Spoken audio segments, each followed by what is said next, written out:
Good morning, good afternoon, good evening from wherever you are. So today I'm so happy by the way. First of all, I know it is a small win, but today I think I have 4 new subscribers, and that makes me so happy. I woke up in the morning and I was like, let me do a video and upload it. And when I noticed that I have 4 new subscribers, I think that is so happy. So I want to celebrate you. I want to welcome you to the family. And yeah, I'm looking forward to receiving more subscribers. So if you like this content, if you relate to it, if you have watched our video from the first one, I know it is a gradual increase, but if you've been watching our videos, kindly proceed, like this video and subscribe it. So today, from the bottom of my heart, I want to welcome you to the family and thank you so much for subscribing. Now, again, I am so happy because we had a medical camp. And in this medical camp, we were screening the aging people in our Kenyan community. And it was just exciting to see them being happy. It was also exciting just to see the impact we are doing within our community. And that is something which really made me, just a minute. Great. Okay. So it was something that really made me excited because seeing the impact, the social responsibility, giving back to the community, seeing us doing that with my fellow people, I think it was just great. And the blessings we received today, there were so many. The old people were happy, and that made me happy too. And that is the second reason why I'm happy. Now, the third reason is the reason why we are making this video. Yes. And the third reason is in my escapades, in my research, I happened to get two ideas where you can invest not 5,000, not 10,000, but 2,000 Kenyan shillings. And this is a story that I have been given from the horse's mouth. It comes directly from the horse's mouth. I don't know whether that is it, but I remember in primary schools and in high school, we were really keen in using those big phrases. My mother is the pillar of my heart. Eh? From the horse, I've even forgotten. I think for Kiswahili, they were so crazy. They were like, hawakuvua shati na kuvua kofia. I can't even remember those things, but it was so beautiful. By the way, if you trust, there is a time I wrote a composition and the teacher called me and told me, my friend, can you finish it? Yeah, I told you I'm a script writer, so that day I had to flex my muscles and just bring in all my ideas and put them all on paper. And the teacher was like, man, you guy, you're crazy. So today I've been doing a lot of things. First of all, screening, which has really excited me because just seeing the old people happy, seeing the impact that we are doing in the community, I think that is something which really uplifted my spirits. And I was so happy with the impact that we did, and also getting my friends just to tell me their journey when, as far as hustling is concerned.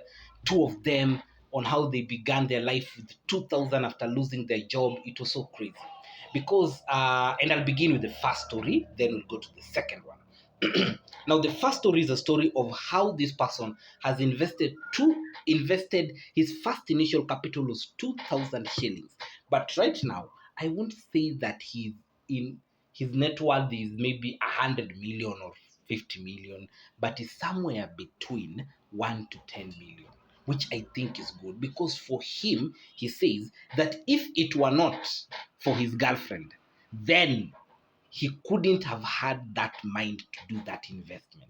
And this is the story. I wouldn't really go to details because of also corporate issues with the company that is involved and also him. But I will tell you the story as best as I can. Then we'll now distill, does it really make sense? We need to have some practical aspect of it. Does it really make sense? That is the question that I'm going to answer towards the end of this video. So the first guy, my friend, after the screening activity, we proceeded to his home in Kilimani. And when we were seated down, I know him from primary school. We've been with him through high school. And currently, unfortunately, we were not with him in university because he was at UON and I was at JQuat. So there is a moment in his life when he was so stable. He had been employed and everything was working out well. Then all of a sudden, he was fired. It wasn't because of redundancy, but he was just fired. I wouldn't really go to that detail. Now, what happened during the start of COVID-19? That was the period when he was fired, and he took a step to try and understand, why am I being fired? Is it that I'm not doing my job well? What have I done? What is the mistake that I've done to deserve this? So what he decided to do was, let me add a skill, then go back to my boss and tell him, apart from the skill that I had initially, I have now topped up this extra skill. Could you kindly give me a job? And that is what he had in mind. So with the little savings that he had, he took it, went to driving school, he passed through the four-wheel driving vehicle, he passed through the six-wheel, I think they're class B, class C, I'm not really sure, class A. He could even drive a manyanga in town. And when he had all these certifications, he went back. That took almost 6 months. He went back to his boss and told his boss, now I know you fired me maybe because I couldn't drive, but right now I can drive. Kindly, could you reinstate me as an accountant? Guess what? His boss told him, my friend, the door. The moment we fired you, the decision was made. We are not reverting back, the door.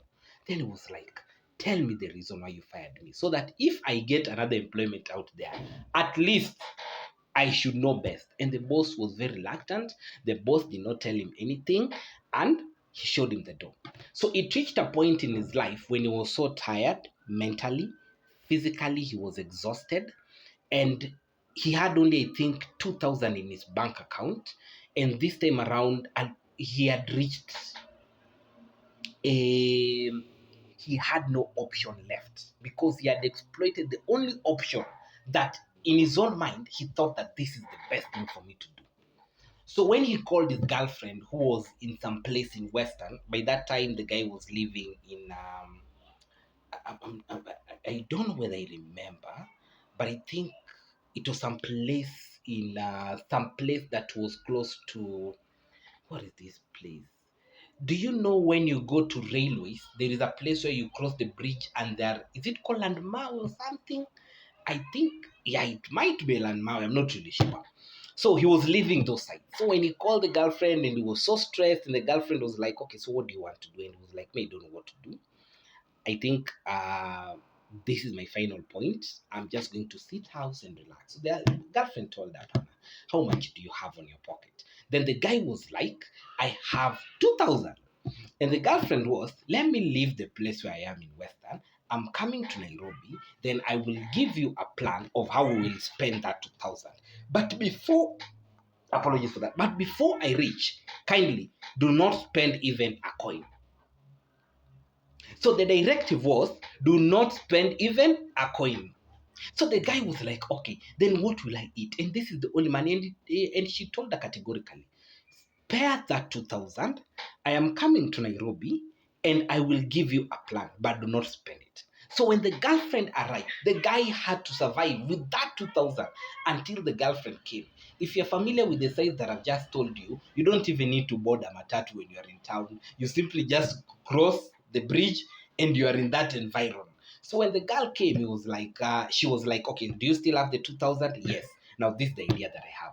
There is a place in town that I know where they sell these watches. You know the watches? Where they sell these watches for 150. So what we can do, we can take 1,500 and buy 10 watches, then come and resell them within the estate. So the guy was like, well, these things, they really work. But either way, because she's my girl and it means well, it won't harm trying. So they spent the 1,500 in the business. Then because they needed something to put on their stomachs, they had to spend the other 500. Now the guy started hustling. And how he started hustling, he looked for a church and decided that because people always go in every evening to pray and walk out, I think I'll start selling my watches outside the church. Guess what? After some time, because he started selling them, by the way. He was selling it at 300. One watch was going for 300, but from the supplier who was giving him at a wholesale price, he was buying them at 150 each for 10 pieces. So after a week, he was able to get 3,000. Surprisingly, because he entered the market and he was really aggressive. I really need to make money. I need to see this thing working out. In fact, not after a week. Within 3 days, he was able to sell the 10 watches, surprisingly, at 300 shillings. He then decided to restock. Every now and then he was restocking. Every now and then he was restocking. He went to a point where now he started buying the goggles.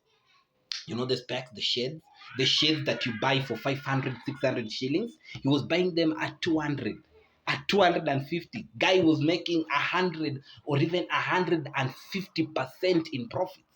Then the church decided that in our own wisdom, we can no longer sustain this person selling his things outside our church. And what is the best thing that you can do?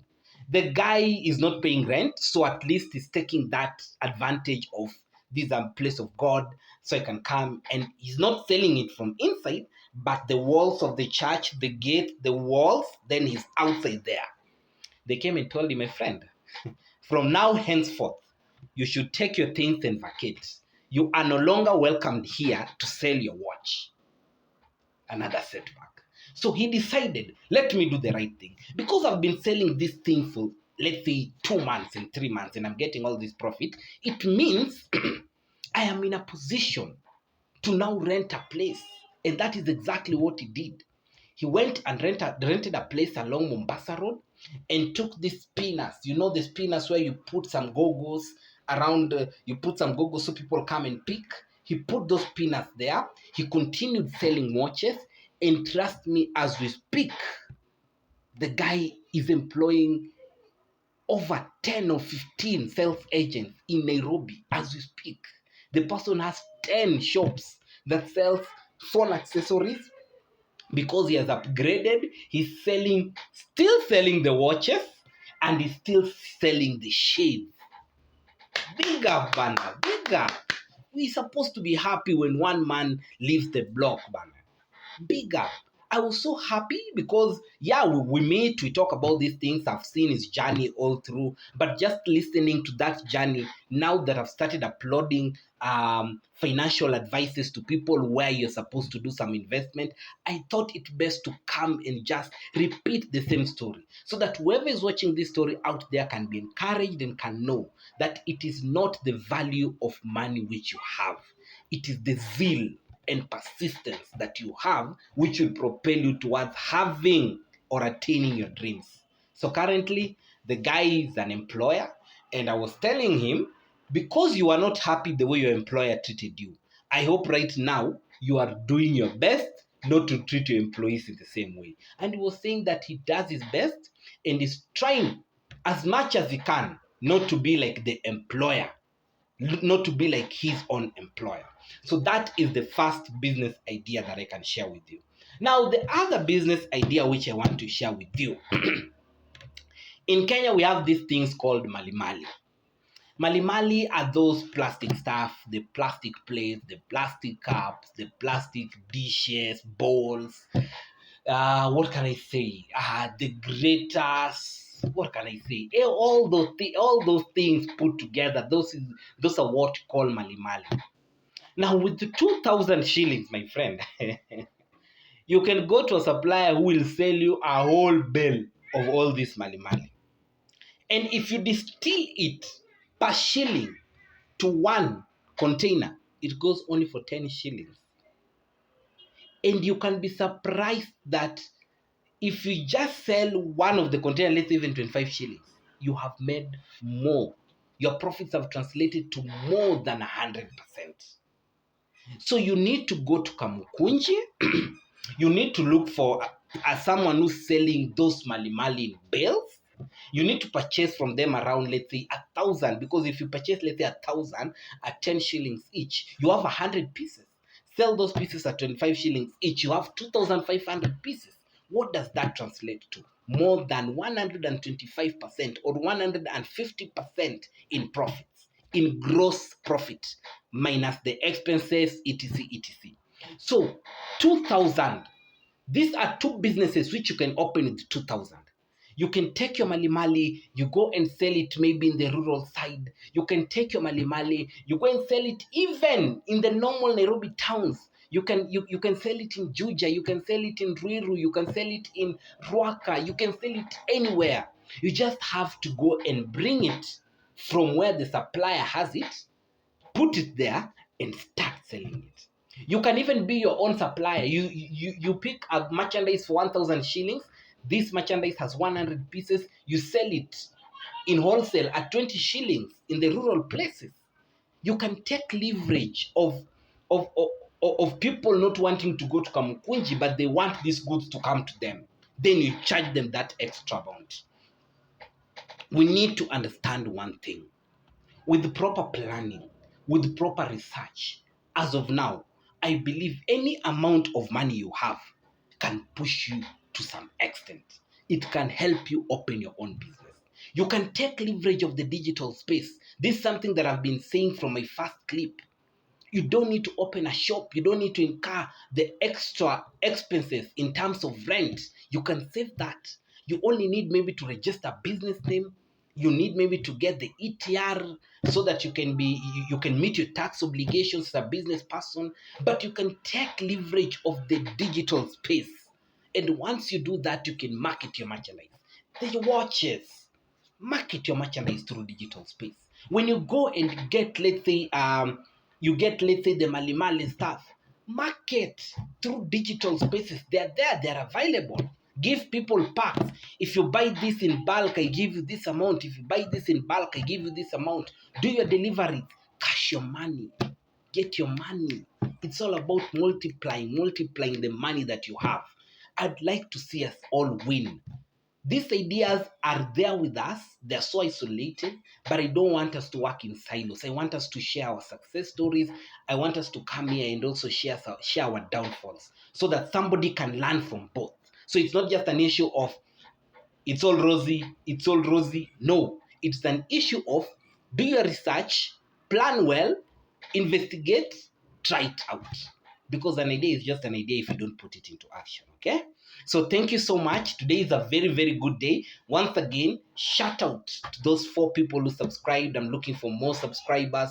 Please, if this is content that you relate with, just subscribe, man. Just subscribe. Just press that button, press that like button, and let us walk this journey together. And you see, we're just having our own share of stories. Remember to like, subscribe, share your comment. I'll be looking at them. I'll try and share. As of now, there is no comment, so there's nothing for me to look at. But the moment you put in your comment, I'll look at it, I'll reply, and I'll even be able to, maybe create some content in regards to the topic that you'll have requested. With that said and done, I want to wish you all a blessed time spent. Have a good one.